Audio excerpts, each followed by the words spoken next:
আসসালামু আলাইকুম রহমতুল্লাহি বারাকাতু।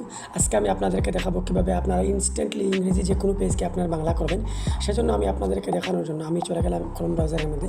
ক্রোম ব্রাউজারের মধ্যে গিয়ে এখানে আমি লিখব, যে কোনো একটা লেখা লিখব। মনে করেন আমি এখানে লিখব যে ইংলিশ এসে লিখে আমি সার্চ দিলাম। সার্চ দেওয়ার পর এখান থেকে আমি এই ইমেজটি ডাউনলোড করব। দেখতে পাচ্ছেন এই ইমেজটির কিন্তু আমি বাংলা জানি না, বাট এটাকে আমি ইনস্ট্যান্টলি এটাকে বাংলা করব কীভাবে আপনাদেরকে দেখাবো। তো আমি একটা স্ক্রিনশট নিলাম। স্ক্রিনশট নেওয়ার সাথে সাথে দেখতে পাচ্ছেন এখানে একটা শেয়ার অপশন চলে আসছে। এখানে ক্লিক করবেন। ক্লিক করার পর আপনারা দেখবেন যে শেয়ার করার জন্য নিচের দিক দিয়ে একটা ফ্লো বের হবে। তো বের হওয়ার পর আপনারা চলে যাবেন গুগল সার্চের মধ্যে।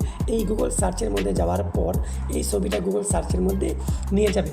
তো অবশ্যই 1 সেকেন্ড অথবা 2 সেকেন্ড দেরি হতে পারে। দেখতে পাচ্ছেন এটা কিন্তু গুগল সার্চের মধ্যে নিয়ে গেছে, কিন্তু ডান দিকে দেখতে পাচ্ছেন এটাকে ট্রান্সলেট করার জন্য একটা বাটন আছে। এই বাটনে যদি আপনারা ক্লিক করে দেন তাহলে দেখতে পাচ্ছেন আমি ইংলিশ লেখাটাকে খুব সহজেই বাংলা করে ফেলছি।